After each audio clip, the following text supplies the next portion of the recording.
Dear students, welcome to this lecture. Today, my topic for deliberation is colonial state and role of bureaucracy. The objectives for this lecture are understanding the concept of bureaucracy, examine the historical development of colonial bureaucracy in India, analyze the functions and roles of colonial bureaucrats, and evaluate variations in colonial administrative model. So first let's start with the introduction. The echoes of European colonialism resound through the annals of history, leaving an indelible mark on the socio-political landscapes of former colonies across the globe. At the heart of this imperial endeavor lay the colonial state, meticulously designed to extend dominion, exploit resources, and perpetuate cultural hegemony. Central to the functioning of this state machinery was the bureaucratic system, a complex web of administrative structures that wielded immense influence over the governance and trajectory of colonial territories. This study embarks on an exploration of the intricate relationship between the colonial state and bureaucracy, delving into historical nonsense, administrative intricacies, and the lasting repercussions of this dynamic interplay.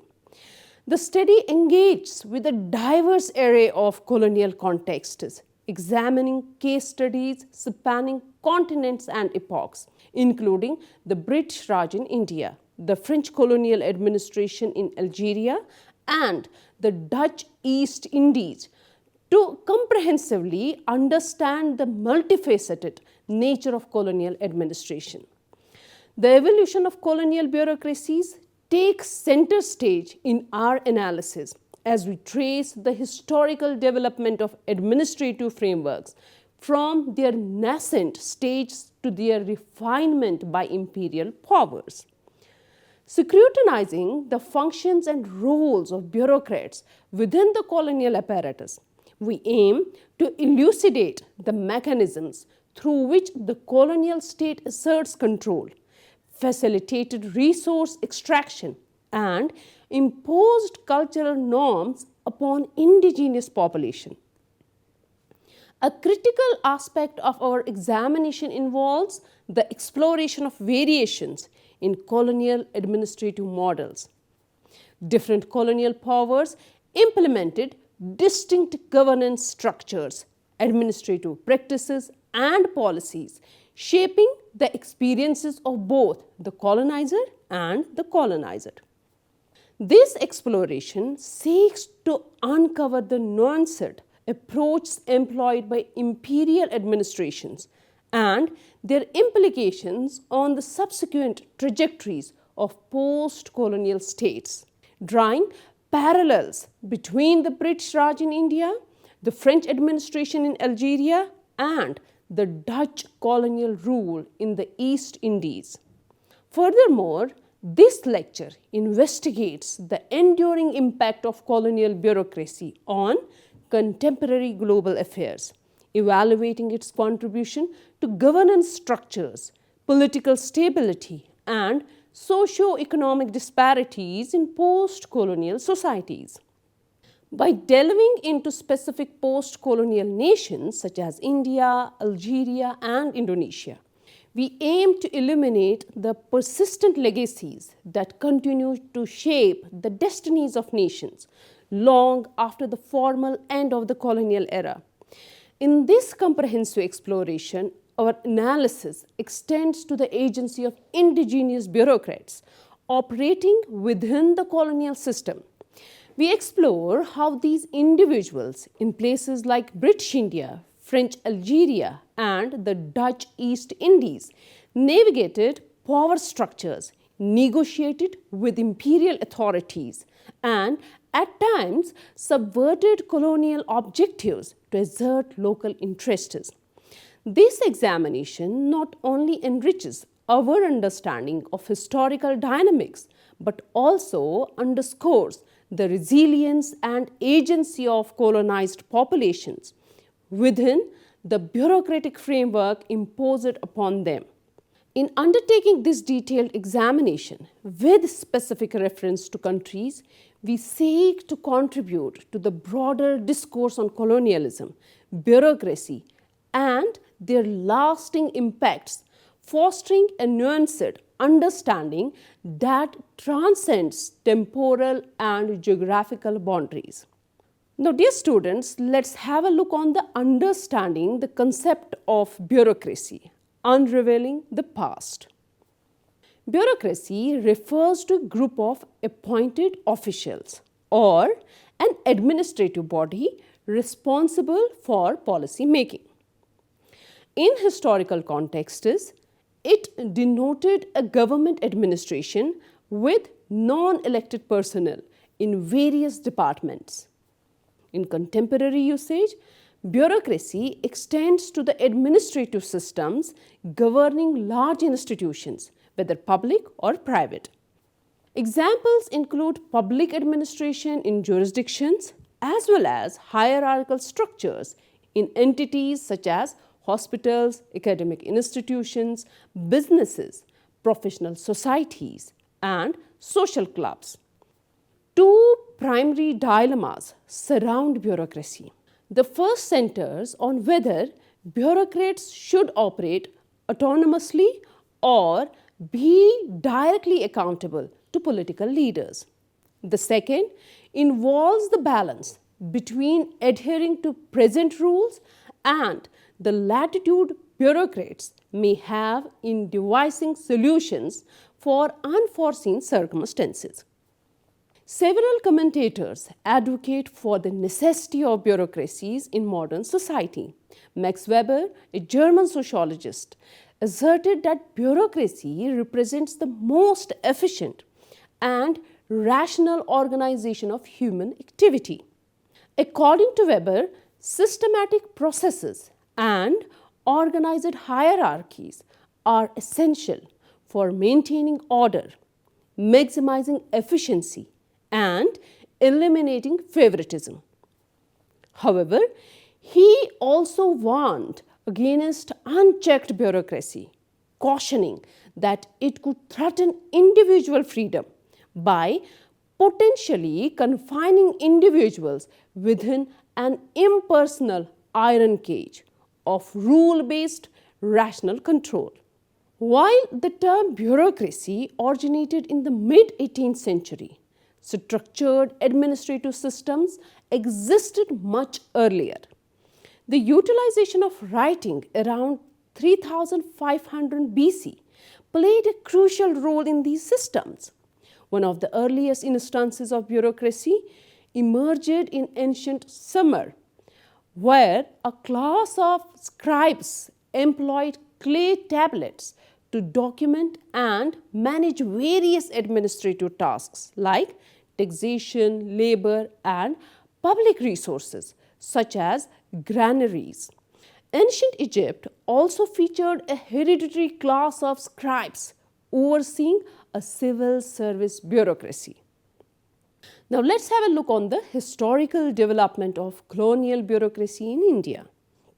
India's historical association with colonialism continues to exert a lasting impact on various facets of its society and institutions, with the bureaucratic system standing out as a particularly evident domain of influence. Inherited from British rule, India's bureaucracy reflects deeply ingrained structures and practices that have endured over time. This analysis explores the enduring imprint of colonialism on India's bureaucratic framework, tracing its historical origins, evaluating its repercussions on governance and administration, and advocating for reforms to cultivate a more inclusive and efficient bureaucratic apparatus. The roots of India's bureaucratic architecture can be traced back to the British Raj, during which a highly centralized and hierarchical system was established to govern the nation. Characterized by a rigid hierarchy, bureaucratic red tape, and a top-down decision-making process. The British bureaucratic model has seamlessly transitioned into the Indian administrative system, influencing its operations even post-independence. A persistent legacy of colonial influence is the bureaucratic emphasis on adhering to the rules and procedures at the expense of focusing on outcomes. The Indian bureaucracy tends to disproportionately prioritize established protocols and formalities, potentially impeding efficiency and responsiveness. This bureaucratic red tape acts as a substantial obstacle to timely decision making and the effective implementation of policies, leading to delays and inefficiencies.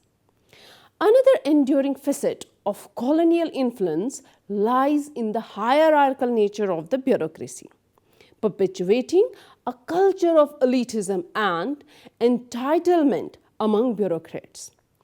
The British established divide between the ruling class and subjects has translated into a hierarchical structure that hinders the free flow of ideas, discourages innovative thinking, and creates a disconnect between the bureaucracy and the citizens it serves. Furthermore, colonial influence is discernible in the lack of diversity and inclusivity within the bureaucratic system, originating from a system that primarily recruited individuals from privileged classes. The Indian bureaucracy still grapples with issues of representation and inclusivity. Marginalized communities are underrepresented, and individuals from diverse backgrounds encounter limited opportunities to ascend to leadership positions. The imperative for reform in India's bureaucratic system is undeniable. Initiatives should be undertaken to streamline bureaucratic processes, minimize red tape, and cultivate a culture of efficiency and accountability. Reforms should also prioritize inclusivity and diversity, ensuring representation from all segments of society within the bureaucracy. This can be achieved through targeted recruitment policies, training programs, and mentorship opportunities for individuals from marginalized communities. Moreover, the bureaucratic system should adopt a more participatory and consultative approach to decision making. Engaging with citizens, civil society organizations, and experts from various fields can infuse fresh perspectives, promote transparency, and enhance the quality of governance. Decentralizing decision-making powers can empower local administrations, fostering a sense of ownership and accountability at the grassroots level. Transforming India's bureaucratic system requires a comprehensive and multifaceted approach. It demands a critical examination of lingering colonial influences and a collective effort to reform and modernize administrative practices. By distancing itself from the legacy of colonial bureaucracy, India can construct a more inclusive, efficient, and citizen-centric administrative machinery, aligned with the needs and aspirations of its diverse population. Now, dear students, let's have a look on analyze the functions and roles of colonial bureaucrats. Now, in order to comprehend the nuanced dynamics of colonial bureaucracies, this objective aims to delve into the specific functions and roles undertaken by bureaucrats within the colonial apparatus, with a special focus on selected countries such as British India, French Algeria, and the Dutch East Indies. Now, let's first start with British India. Bureaucratic functions and role in imperial governance. Within the context of British India, the functions and roles of colonial bureaucrats played a pivotal role in shaping the trajectory of one of the largest and most significant colonies under the British Empire. The administrative structure established by the British Raj was instrumental in asserting imperial control, managing diverse populations, and furthering economic and cultural objectives. Imperial governance and policy implementations. Colonial bureaucrats in British India were instrumental in implementing policies that served the interests of the British Empire. The Indian Civil Service, ICS, predominantly staffed by British officials, played a central role in formulating and executing administrative decisions. Bureaucrats were responsible for establishing and maintaining law and order, collecting revenue, and implementing economic policies that prioritized British economic interests. Now let's see how resource exploitation and economic policies works. The bureaucratic apparatus in British India facilitated the exploitation of resources for the benefit of the colonial power. Bureaucrats were involved in the management of land revenue, the imposition of taxation system, and the regulation of trade. Economic policies were crafted to extract wealth from India, supporting the economic interests of the British Empire. The bureaucracy played a crucial role in developing and implementing these policies to ensure the flow of resources to Britain. Now let's see the cultural assimilation and educational policies. Bureaucrats in British India were also involved in cultural governance and the promotion of British values. Educational policies were formulated to propagate Western knowledge and values, with the establishment of English medium schools and universities. The bureaucracy played a role in shaping the educational landscape to produce a class of Anglicized Indians who would serve the interests of the colonial administrators. Now let's see the social and administrative hierarchies. The bureaucratic structure in British India reflected and reinforced social hierarchies. The ICS, dominated by British officials, held significant power, and there was a clear hierarchy within the Indian Civil Service that mirrored broader social divisions. Bureaucrats were responsible for the maintenance of administrative order, which often perpetuated existing societal structures. Now let's see the resistance and adaptation. The British Indian bureaucracy also witnessed resistance and adaptation from within. Some Indian bureaucrats, despite facing systematic constraints, used their positions to advocate for indigenous interests. The bureaucracy became a site of negotiation and contestation, with Indian officials navigating the complexities of imperial governance to address local concerns. Now, dear students, let's have a look on French Algeria, first starting with the bureaucratic functions and role in colonial administration. The examination of French Algeria offers a distinctive lens through which to understand the functions and roles of colonial bureaucrats within the context of North Africa. The administrative structure in French Algeria played a crucial role in maintaining colonial control, shaping economic policies, and navigating the complex interactions between the French administration and the indigenous Algerian population. Now let's see the colonial control and administrative apparatus. Bureaucrats in French Algeria were central to the establishment and maintenance of colonial control. The administrative apparatus, heavily influenced by French authorities, implemented policies that aimed to consolidate French authority. The French civil service in Algeria, including officials from metropolitan France, played a key role in governing the territory, managing local affairs, and ensuring the enforcement of French laws and regulations. Let's have a look on the economic policies and resource exploitation. Bureaucratic functions in French Algeria were closely tied to economic policies that prioritized French interests. The administration facilitated the exploitation of Algeria's resources, particularly agricultural lands.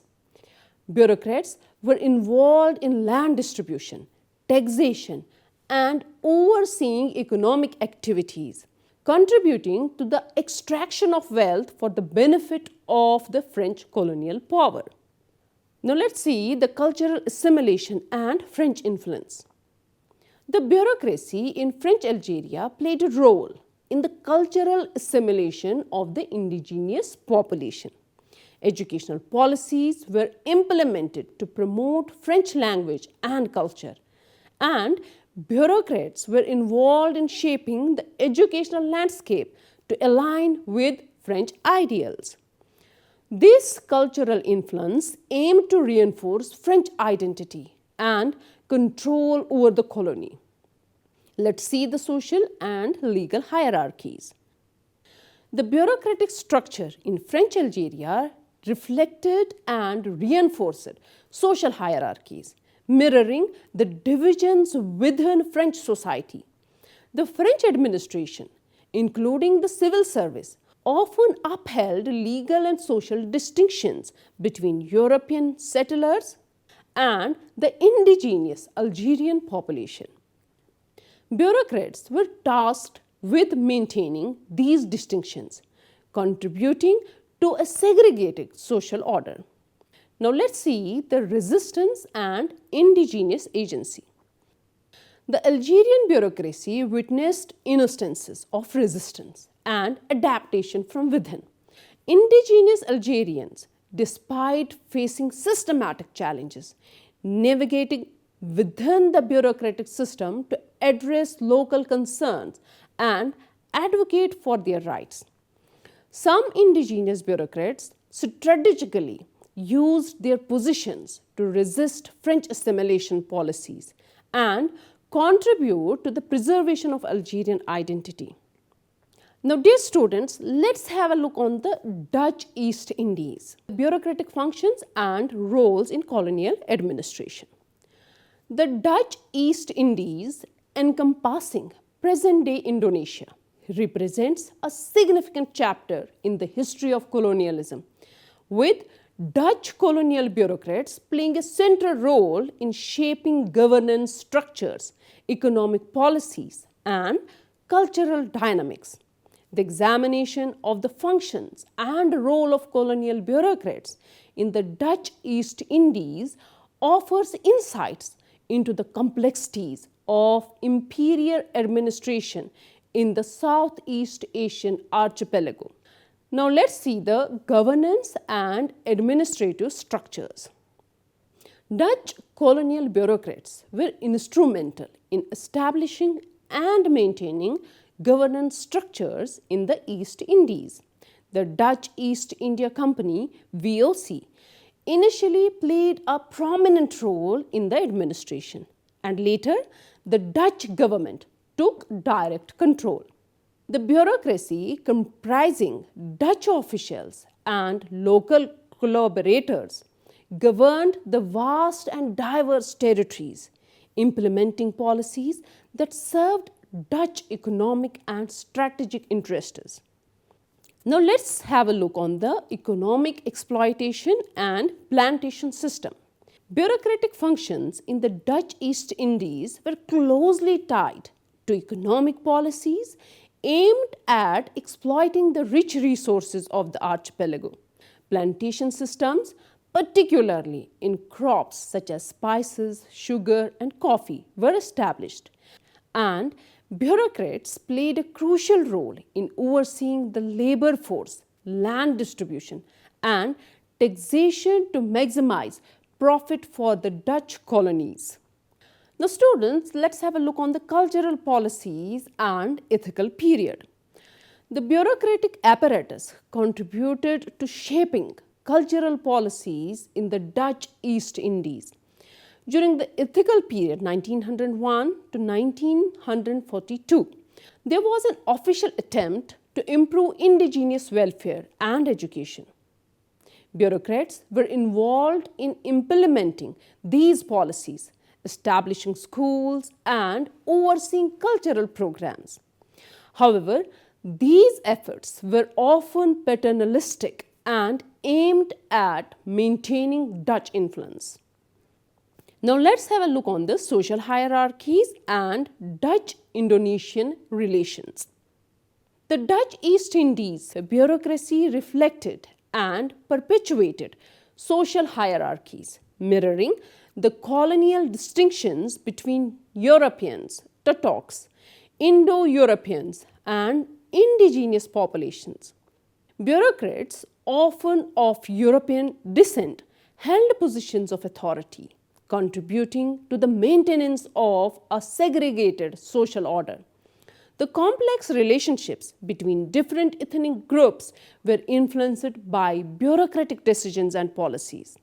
Now let's see the resistance and nationalist movements. The Dutch East Indies witnessed resistance and the emergence of nationalist movements challenging colonial rule. Bureaucrats played a role in managing dissent and at times engaging with indigenous elites.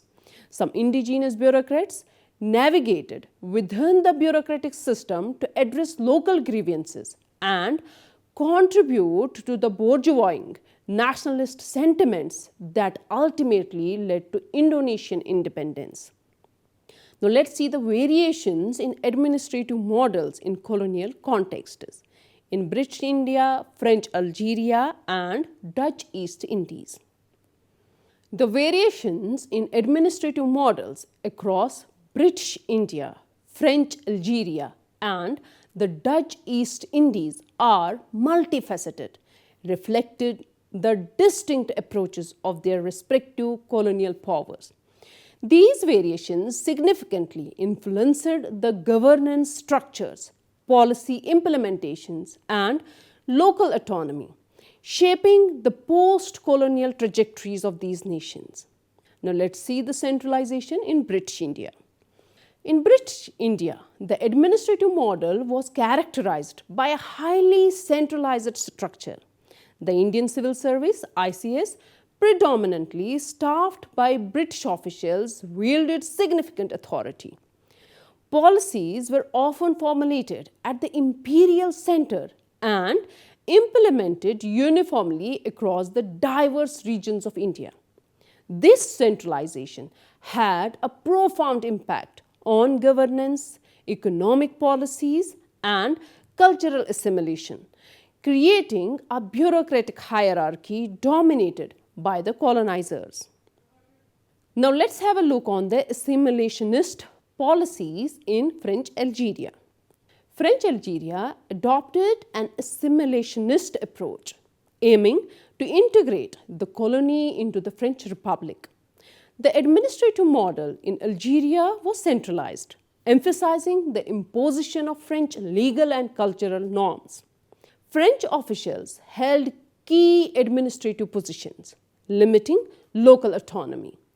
This centralized structure reinforced the cultural hierarchy, contributing to social divisions between the European settler population and the indigenous Algerians.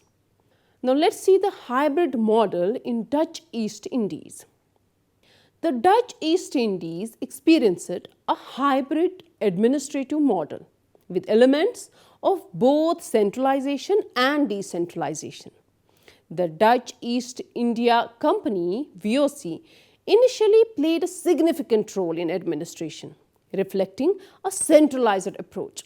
However, the Dutch government later assumed direct control, introducing a more centralized governance structure. Nonetheless, aspects of decentralization were evident in local administration, allowing for some degree of autonomy at the regional level. Now let's have a look on the degree of local autonomy. Variations in local autonomy were prominent across these colonial contexts. In British India, local autonomy was limited, with the ICS predominantly composed of British officials. In French Algeria, local autonomy was curtailed as the French centralized administration sought to assimilate the colony into the French nation state. The Dutch East Indies exhibited a more nuanced approach, with some regions experiencing decentralization, allowing for a degree of local autonomy. Now let's see the impact on social and cultural dynamics. The administrative models significantly influenced social and cultural dynamics. In British India, the centralized bureaucracy contributed to the preservation of cultural and social hierarchies, reinforcing colonial divisions. French Algeria's assimilationist policies shaped legal and social structures, perpetuating a hierarchy between European settlers and indigenous Algerians. The Dutch East Indies hybrid model contributed to a diverse cultural landscape, but ethnic and social divisions were also influenced by colonial policies. Now, understanding these variations in administrative models is essential for comprehending the enduring legacies of colonialism in post-colonial societies. These models influenced the distribution of power, the implementation of policies, and the dynamics of local governance, leaving lasting imprints on the political, economic, and cultural landscapes of India, Algeria, and Indonesia. The study of these variations contributes to a nuanced understanding of the complexities inherent in post-colonial governance structures. Now students, let's finally conclude our lecture. This comprehensive exploration contributes to the broader discourse on colonialism, bureaucracy, and their lasting impacts.